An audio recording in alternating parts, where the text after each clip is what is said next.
This week on Christian World News, the United States and Iraqi troops have ISIS on the run, but can Iraq's Christians really go back home? The uncertain future of Iraq's church. Plus, Venezuela is devastated by socialism and people are literally starving in the streets. See what the country's Christians are doing to change the situation. And the saga of Charlie Gard continues. An American doctor is now involved in the case. We'll introduce you to one of his patients and show you how he's defied the odds. 여러분 안녕하십니까? 크리스천 월드뉴스입니다. 미국과 연합군이 모술을 비롯한 이라크 도시에서 이슬람 극단주의 무장단체 IS를 몰아냈습니다. 하지만 이라크 북부의 재건 사업 문제가 아직 남아있는데요. 무엇보다 박해받는 기독교인들의 문제가 심각합니다. 오늘의 첫 번째 소식입니다. These are the sights of victory. People dancing and waving flags in the streets. And these are the sounds. Commanders declaring historic success against ISIS. Over the last 3 years, through Iraqi determination, ISIS has been on an increasingly rapid decline, losing Tikrit, Ramadi, Fallujah, and now Mosul. Iraqi security forces, on the other hand, have only improved and gotten stronger. This victory today, it's not a victory of Iraqi people. This is a victory for the whole world, a world that suffered from the acts of these terrorists everywhere. And the suffering remains, as you can see from this drone footage of Mosul's old city. It shows widespread devastation on a massive scale. Buildings reduced to rubble and smoke from occasional airstrikes still rising into the sky. We were over there back in April, and what we saw was that, the Sunnis, ISIS, went through and spray painted each home. And they said this is either a Sunni home, a Shia home, or a Christian home. And if it was Shia or if it was Christian, they put a barrel of oil in it and lit it on fire. And you can imagine what that does to a structure. Jeff King is the president of International Christian Concern, a nonprofit organization which acts as a bridge between believers in free countries and those in persecuted countries. Just back from Iraq, King says rebuilding and giving viability to the people of Iraq will be far beyond the capabilities of the Iraqi government, especially for the thousands of Christians and other religious minority leaders who were forced from their homes due to ISIS, many with only the clothes on their backs. His team took these pictures. Images of Jesus used as target practice by ISIS fighters. In another church, the statue of Mary shot up to where only pieces of her face remained. We saw these images over and over. Generally, the idea is to desecrate. They want to push the Christians out. If they're not going to convert to Islam, they want them out of the country. They want them out of the area. King says much of the U.S. aid is channeled away from Christians once it gets to Iraq due to the dominant Muslim religion. So his organization works with Capitol Hill lawmakers to specifically help Christians in the war-torn region. He says statistics show that of the 1.5 million Christians calling Iraq home in 2003, only about 250,000 remain. King told us the majority of Christians his workers spoke with want to come back. They just need the new government of Iraq to protect them. When that help comes, when that touch comes, they praise God like crazy. And they say, my gosh, we're part of something so big. A family doing God's work here on earth, supporting each other. Eric Rosales, CBN News, Washington. 전 세계의 난민들은 끔찍한 상황을 피해 달아났지만 또 다른 문제가 생겼습니다. 이들이 갈 곳이 점점 줄고 있다는 건데요. 이러한 가운데 알래스카 앵커리지는 난민들의 통합을 돕기 위해 새로운 정책을 마련 중이라고 합니다. They flee persecution, poverty, and war, willing to live in dangerous refugee camps or cross oceans in overcrowded boats. The government implemented the ethnic cleansing policy and then forcefully displaced that population out of the country. The latest Global Trends report from the UN notes that in 2015 alone, violence drove some 65 million people from their homes. That's more than the entire population of France. Instead of developing better asylum systems that are hospitable, that recognize the hardship and the difficulties and the reasons for people to flee, barriers are erected. And the barriers need not be physical. Sometimes they're legislative barriers. Grandi recently reported that the space needed to provide these people homes far outweighs the amount made available by governments. When people only hear or consider statistics, it becomes easier to ignore a crisis. But behind these numbers are people and families, torn from their lives, their homes, and driven into exile. Here in Anchorage, Alaska, the city is working on new policies to help integrate the immigrants and refugees who resettle here. You can walk through any store, down any street, and not know how many different languages you just heard. It's a continual intercultural arena here, and for us that has given us certainly a very different view from what people would think they would find in Anchorage, Alaska. In 2016, the city won a grant to promote inclusiveness for immigrants and refugees. We really want to help try and figure out who we've got and how do we start working with businesses, with government, with the university to make sure that we're really giving them that opportunity to succeed. As part of that strategy, the Anchorage Community Land Trust is focused on revitalizing Mountain View, one of the country's most diverse neighborhoods. We have people from literally every corner of the earth in this one little small footprint. Every day it's this little experiment of people coming together to call this one place home. And the city is watching and the nation is watching how it all works, what does harmony look like? What are the challenges? What do people need? In its efforts to transform Mountain View, the Land Trust asks a lot of questions. It then takes action based on what it learns from residents. Mountain View was always seen as a last resort community, and we saw that in resident tenure. So people would stay on average 0 to 2 years. Since revitalization has been taking place, people are staying longer. The average tenure now is 2 to 5 years. Catholic Social Services is among the groups helping refugees succeed after they've relocated. Over the past 5 years, we have resettled a little over 700 refugees here in Anchorage. Lisa Aquino told us about specific challenges that refugees face when they finally find a place to start a new life. On average, a refugee that's resettling in the United States has been displaced from their home for, I think, 17 years. So imagine that. I mean, they haven't been able to have a home where they could live, where they could safely send their child to school, where they could have a job and save money for a very long time before they've come here. CSS then works with refugees on making the transition to Alaska by helping with language, job skills, and surviving the harsh climate. Hari Coughley resettled here in 2009.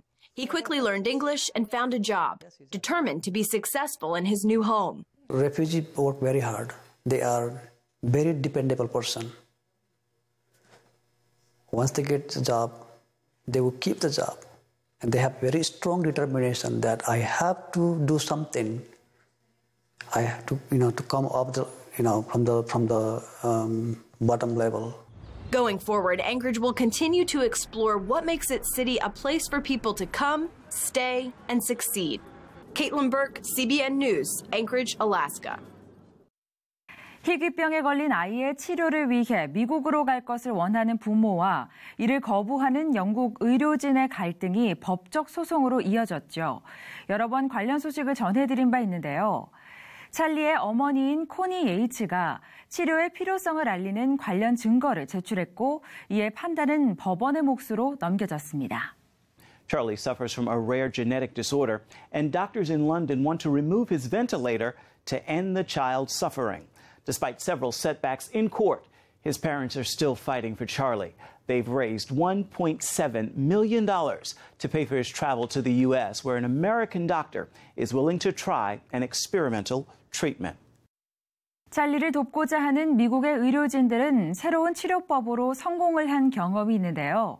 이와 유사한 사례를 경험한 가족을 만나봅니다.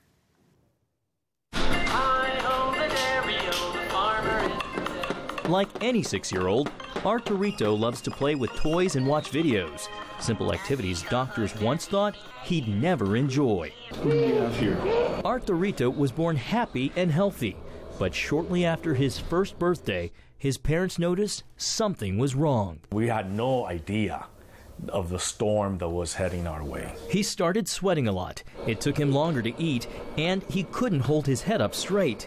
After 3 months of sleepless nights, they finally had an answer. Arturito had a rare genetic disorder called TK2 mitochondrial DNA depletion syndrome, which destroys the body's muscles and often leads to respiratory failure. Doctors told his parents there's no cure and that he'd be dead within 2 months.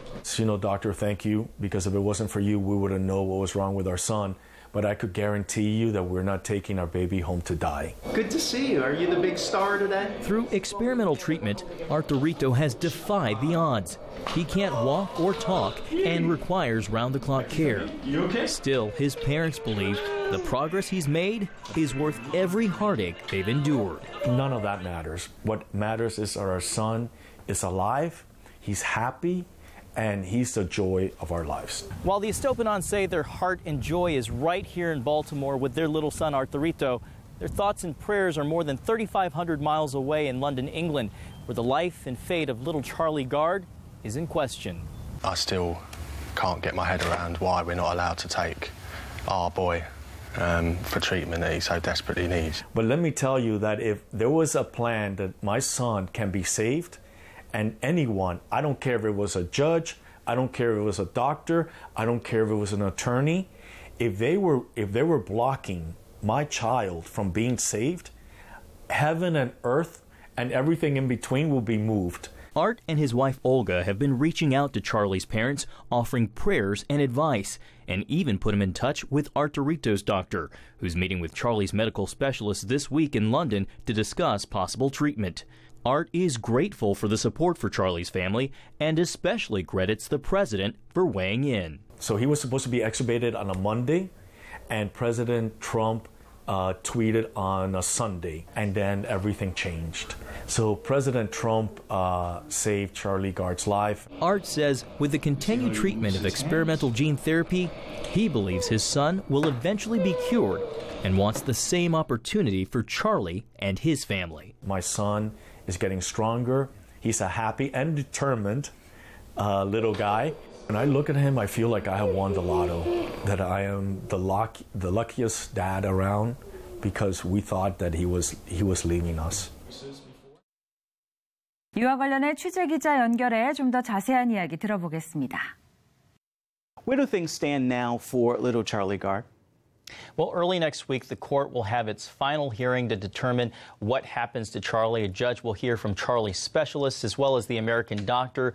They've been meeting the American doctor with Charlie's specialist to determine if there's going to be any success with the treatment. And it'll also be the parents' last-ditch attempt to get permission from the court to bring him here to the United States for that experimental treatment. I should add as well, there will be a large pro-life rally with supporters who call themselves Charlie's Armies just a few blocks from where the hospital, where he's being treated. Now, you reported on a potential conflict of interest in this case involving one of the attorneys. Can you explain the conflict and how it may be resolved? Sure, Ephraim. Well, it's kind of like 6 degrees of separation, so if you can follow me, because Charlie's essentially not old enough to speak for himself, he's been appointed a guardian by the court. That guardian, essentially a social worker, is represented by an attorney who has a long track record of working with groups in the dignity and dying movement, basically pro-euthanasia type groups. Well, she sits on the board of one such organization, and a bioethicist with whom I spoke said that represents an ideological conflict of interest, or at the very least, calling it inappropriate. She thinks the only way to resolve that conflict is for the attorney to withdraw from the case. Ephraim? Sounds logical. Thank you so much, John. Reporting now from our Washington Bureau. Much appreciated. 힌두 민족주의 단체 민족봉사단 RSS가 또다시 인도를 공격했습니다. 펀자브에서 한 목회자를 살해한 겁니다. On July 15th, Pastor Sultan Masih was summoned outside of his Temple of God church and gunned down by 2 young men passing by on a motorcycle. RSS members had quarreled with the pastor on several occasions, accusing him of converting Hindus to Christianity. India Christians say attacks against them have increased in recent years, and Prime Minister Modi, a former member of the RSS, has done nothing to stop them. 중국에서는 공산당원들이 신앙을 포기하라는 강요를 당하고 있습니다. 계속해서 중국으로 가봅니다. China's Administration for Religious Affairs gave the order. The party says members should not hold any religious belief, only firm Marxist atheists. Brent Fulton, president of China's Source, spoke to CBN News about what it means for China's Christians. Under President Xi Jinping, there's been really a swing towards purity within the party, and that means ideological purity. There's also been a renewed anti-foreign sentiment within the government, believing that foreign governments, namely the United States, are using groups like religious groups in China to try to undermine the government. We need to pray that the Lord would move the hearts of China's leaders to recognize that the Christians in their midst are not a threat. 베네수엘라에서는 니콜라스 마두로 대통령의 개헌 강행에 따른 논란이 이어지고 있습니다. 현재 베네수엘라 유권자 98%는 개헌에 반대하고 있는데요. 정치적인 갈등이 심화된 가운데 복음주의 기독교인들도 목소리를 높이고 있습니다. Opposition parties say a constitutional assembly is just an attempt by the socialist president to impose a dictatorship in Venezuela. Many are at a breaking point after suffering for months from food shortages and heavy-handed government control. The crisis has motivated Venezuela's church to action. Leading up to the vote, public plazas around the nation echoed with the prayers of Christians. I think the church has awakened. They are understanding the challenge of the Venezuelan problem, and each and every one of Christians must become main characters of this process of change. Today, we see joy in the streets. We see the people's will for a change and the active presence of the Christian church in Venezuela. Many Venezuelan Christians believe their country will prosper only as people look to God, not politicians for solutions. We've been facing the Lord and asking to turn the heart of the people to Him. We have decided to participate in this opportunity because it's not about to give support to any particular political party. Pastor Rivero says the government should submit to the authority of God and the Constitution. Meanwhile, Donald Trump, former Mexican President Vicente Fox, and members of the European Union called on President Maduro to honor the will of the voters and cancel the planned constitutional assembly. President Trump described the Venezuelan president as a bad leader and aspiring dictator. He's threatened to take strong and swift economic actions against Maduro if he tries to rewrite the Constitution. Maduro fired back, saying he won't be governed by the Northern Empire. With possible economic sanctions and more hardship ahead, Christians are stepping into the conflict to pray and shine a light of hope in the midst of economic and political upheaval. Venezuela, this is your hour. This is your time. While many are seeing chaos, while many are seeing that Venezuela has no solutions, that restoration will take a long time, God says, I will raise you up. I will bless you. Gary Lane, CBN News. 예수님의 시신을 감쌌던 것으로 알려진 토리노의 수위에 대한 새로운 연구 결과가 발표됐습니다. 수위의 섬유 조각에서 고문의 흔적이 발견됐다는 겁니다. That's because of the types of substances found in the blood on the cloth. One expert says the new findings debunk the old claim someone simply painted an image on the shroud. 이스라엘은 성지로도 유명하지만 오늘날에는 혁신과 기술의 땅으로도 잘 알려져 있죠. 예루살렘에 중동 지역 유일한 수족관이 개장한다고 합니다. This tunnel under the Mediterranean Sea exhibit is bound to be one of the main attractions at the new Gottesman Family Israel Aquarium, Jerusalem. The tunnel is part of a 400,000-gallon tank at the aquarium, which is part of Jerusalem's Biblical Zoo. It will hold sharks and other fish from the Mediterranean Sea. We are addressing and emphasize only one issue, the local habitats. We will deal only with the Med Sea, the Mediterranean Sea, the Red Sea, a little bit of the Sea of Galilee and the Dead Sea. Biblical Zoo and Israel Aquarium CEO Shai Doron said one of the main thrusts is to raise awareness about wildlife habitat preservation in the sea.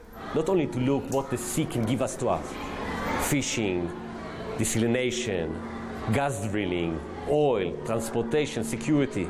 We need to start, as in Israelis and tourists from all over the world, to start to understand that the sea, the ocean, is an habitat. The aquarium aims to have something for everyone, like this interactive pop-up. It puts you right in the middle of the Red Sea coral reef, surrounded by clownfish. In here, wanted to address some zoom-in phenomena, like the fact that we have rays in the Med Sea. In other places, visitors have to search for the treasures. It's, again, part of, the new trend of visiting zoos and aquariums. Not everything you see immediately. It's discovering process. In a pre-opening tour, CBN News was given a behind-the-scenes look at the core of the aquarium, the Breeding, Research, and Quarantine Center. We are above the big med tank. This is the access for the aquarists, for the divers, to come and to take the daily walk. The path ends at what's called the Commitment Room. There, visitors are urged to pledge to protect sea life by promising not to drive 4x4s along the shore and not to take seashells or bring plastic bags to the beach. When we are finding a shark or a whale or sea turtles dead, we open the stomach, we see it full of plastic bags. Why plastic bags? It's not tasty, but those creatures think that those are plastic bags are jellyfish. Even though there are great aquariums around the world, Daron says this one has something special. The view of Jerusalem Hill is part of the experience. This view is unique only to Jerusalem. Julie Stahl, CBN News, the Israel Aquarium, Jerusalem. 오늘 준비한 소식은 여기까지입니다. 저는 다음 주에 다시 찾아오겠습니다. 시청해주신 여러분 고맙습니다.